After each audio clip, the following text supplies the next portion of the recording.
Counting के दिन कुछ न कुछ गड़बड़ी करेंगे ईवीएम में, आपको सचेत हो जाना चाहिए। अगर आप इस तरह की कोई भी तरह का आप गड़बड़ी करते हैं, जो हारा हुआ कैंडिडेट को आप जिताना चाहते हैं और जीता हुआ कैंडिडेट को आप हराना चाहते हैं, पूरी बिहार की जनता यह बात को समझ रही है। रोड पर आपको वो दृश्य दिखेगा कि जिसकी परिकल्पना नहीं की जा सकती है। आप नहीं संभाल सकते हैं। जिस तरह नेपाल में हुआ, जिस तरह से बांग्लादेश में हुआ, जिस तरह से श्रीलंका में हुआ, वो दृश्य कल आपको पूरे बिहार में देखने को मिलेगा अगर आप बेईमानी करते हैं तो। लोग अच्छी तरह से जानते हैं कि बिहार विधानसभा का जो निर्वाचन होना था वो 2 चरण में होना था। एक 6 तारीख को हुआ और दूसरे 11 तारीख को हुआ। 11 तारीख को सबसे आश्चर्य वाली बात है कि हजारों मतदान केंद्र ऐसे थे यहाँ पे वोटर लाइन में लगे हुए थे 7 बजे तक, और 6:15 बजे 6:30 बजे शाम को कई मीडिया वाले का, इलेक्ट्रॉनिक मीडिया वाले का, अनेक चैनल वाले का, अनेक पोर्टल वाले का एग्जिट पोल आने लगा। सभी लोग लगता है कि कितना बड़ा बीड़ा उठाए हुए थे और उन्होंने लगातार, लग रहा था कि मानो एक ही किसी बस से सारे लोग गए हों पूरे जगह सर्वे करने के लिए एग्जिट पोल का, और एक साथ सभी लोग मिलता जुलता एग्जिट पोल में एनडीए को जिताना शुरू कर दिए। तो देखिए, यह बात तो समझ में आता है अच्छी तरह से कि मीडिया हाउस वाले का भी अपना एक कंपल्सन होता है, उनको अपना चैनल चलाना होता है, तो यह बात समझा जा सकता है। लेकिन इस तरह का सर्वे दिखाना, एग्जिट पोल दिखाना और सारे मतदाता लाइन में लगे हुए हैं, उनको किसी न किसी इस बड़े षड्यंत्र में फंसा करके, जिसका था कि इस पार्टी को देना है, उसके दिमाग को, उसके माइंड को डाइवर्ट करने के लिए इस तरह का एग्जिट पोल किया गया। पहला तो ये सबसे बड़ी आपत्ति है।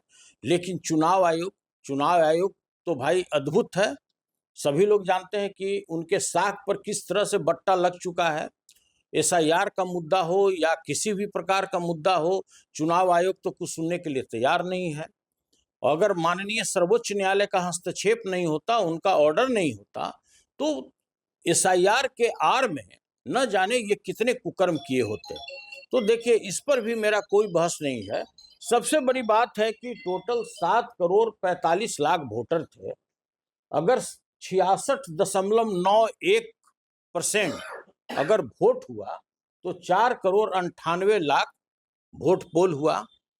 तो भाई हम लोग भी जानना चाहते हैं मीडिया हाउस वाले लोगों से, बहुत सारे ऐसे मीडिया हाउस वाले लोग जो हैं कि जो हम लोगों को 50 के नीचे आंक दिया, जबकि धरातल पर जो आप ही के चैनल वाले लोग जो ग्राउंड जीरो पर थे, वो लोग आश्चर्यचकित थे कि अरे भाई, यहाँ सारा जो वोट है वो किसी एक पार्टी को जा रहा है और वहां एग्जिट पोल कुछ और बता रहा है। सभी लोग अचंभे थे, पूरी जनता अचंभा है, पूरे बिहार के लोग अचंभे हैं कि भाई आपके साख पर किस तरह का बट्टा लगता चला जा रहा है।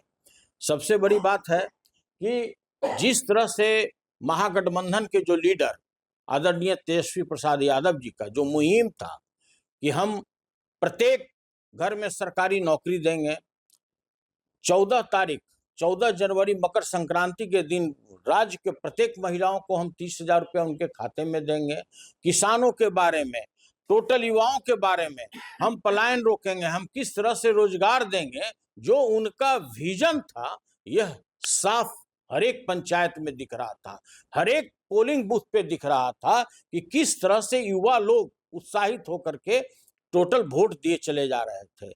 फिर भी यह संविधान के साथ खिलवाड़ है। यह जिस तरह से उन लोगों ने इस तरह एग्जिट पोल कराया, ये बहुत बड़ी साजिश है और हम सभी लोगों को सचेत करना चाहते हैं कि जिस तरह से प्रत्येक काउंटिंग के दिन षड्यंत्र रचा जा रहा है कि कुछ न कुछ गड़बड़ी करेंगे ईवीएम में, तो हम सभी लोगों को सचेत कर देना चाहते हैं। आप पदाधिकारी हैं या जिसके कहने पर आप कार्य कर रहे हैं, तो आपको सचेत हो जाना चाहिए कि बिहार की जनता जागरूक हो चुकी है आप इसको नेपाल नहीं बनाइए, आप इसको बांग्लादेश नहीं बनाइए, आप इसको श्रीलंका नहीं बनाइए। अगर आप वर्ष 2020 की तरह जिसने आपने गड़बड़ी किया, नालंदा जिले में जिस तरह से हिलसा में मेरे कैंडिडेट को हराया गया, जिस तरह से गोपालगंज में भोरे के कैंडिडेट को हराया गया, अगर आप इस तरह की कोई भी तरह का आप गड़बड़ी करते हैं तो आपको साफ पता लगेगा कि या मेरा उम्मीदवार बाहर आएगा या वो पदाधिकारी रिटर्निंग अफसर काउंटिंग स्थल से बाहर आएगा। तो हम यह बात आप लोगों को बड़ी विनम्रता के साथ कहना चाहते हैं कि जितने भी पदाधिकारी हैं और जितने रिटायर्ड और टायर्ड अफसरों के कहने पर वो कार्य कर रहे हैं, वो बिल्कुल सचेत हो जाएं। और हम हाथ जोड़कर यही विनती करना चाहते हैं कि पूरे बिहार की जनता जागरूक हो चुकी है, आपके कुकृत्यों को पहचान चुकी है। आप चुनाव आयोग के आड़ में किस तरह से गलत कार्य करना चाहते हैं, अपने मंशा को सफल करना चाहते हैं, आप किस तरह से जो हारा हुआ कैंडिडेट को आप जिताना चाहते हैं और जीता हुआ कैंडिडेट को आप हराना चाहते हैं, पूरी बिहार की जनता यह बात को समझ रही है। और जिस तरह से हम लोगों के पक्ष में जो वोट पोल हुआ है, जो चाहे पलायन की बात हो, रोजगार की बात हो, किसानों की बात हो, और हमारे लीडर ने जिस तरह का राज्य में पूरा मुहिम चलाया है, वो अद्भुत है और वो साफ सभी पोलिंग बूथ पर देखने को मिला है। तो मेरा पुनः आप लोगों से मेरा विनम्र विनती है, सभी खासकर जो रिटर्निंग अफसर हैं उनसे मेरा हाथ जोड़कर विनती है कि आप किसी बड़े पदाधिकारी के कहने पर, किसी बड़े अफसर के कहने पर, आप चुनाव आयोग द्वारा गुमराह करने के बाद भी आप गलत काम नहीं कीजिए, आप पूरी ईमानदारी के साथ काम कीजिए। नहीं तो वो दृश्य आपको बिहार में कल देखने को मिलेगा जो जिसकी परिकल्पना कोई राज्य सरकार, कोई व्यक्ति, कोई पदाधिकारी नहीं कर सकता है।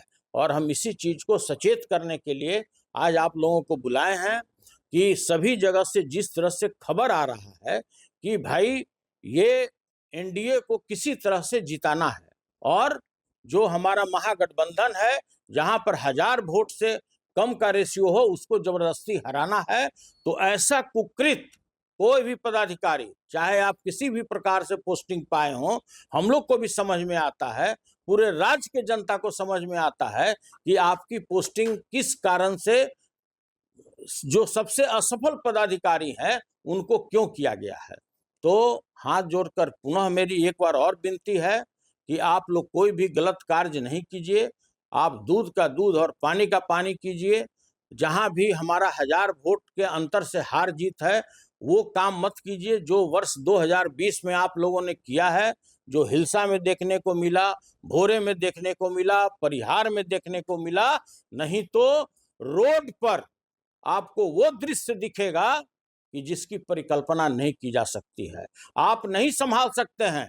जिस तरह नेपाल में हुआ, जिस तरह से बांग्लादेश में हुआ, जिस तरह से श्रीलंका में हुआ, वो दृश्य कल आपको पूरे बिहार में देखने को मिलेगा अगर आप बेईमानी करते हैं। तो हम सभी पदाधिकारी को बेईमान नहीं घोषित करना चाहते हैं। बहुत सारे ऐसे भी पदाधिकारी हैं जो आज भी अपना ईमान बचा करके रखे हुए हैं। मैं सभी पदाधिकारियों से यही आग्रह करता हूं कि आपके भी परिवार हैं, सभी लोग जानते हैं कि आपकी पृष्ठभूमि क्या है, आपके परिवार के लोग कहाँ रहते हैं। तो वैसी बेईमानी आप मत कीजिए। आप 80,000 से लेकर 1 लाख वोटर के मत के खिलाफ आप काम कीजिएगा। अगर आप किसी को 1000 वोट से हराते हैं जीते हुए कैंडिडेट को, तो निश्चित रूप से यह पूरे जनमानस के पटल पर यह छाएगा और यह कहीं ना कहीं से इसका दुष्परिणाम आपको देखने को रोड पर मिलेगा। विपक्ष कौन है? हम तो कल पक्ष में हैं, हम विपक्ष नहीं है। हमारे पास मेजॉरिटी है, लोगों ने हमको वोट दिया है। आप अच्छी तरह से जानते हैं कि जो 72 लाख नए लोगों ने अपना मताधिकार का प्रयोग किया है, क्या इसी भ्रष्टाचारी सरकार को बचाने के लिए किया है? जिसके छोटे छोटे पदाधिकारी के यहाँ करोड़ों करोड़ रुपया मिला, उसको बचाने के लिए किया है?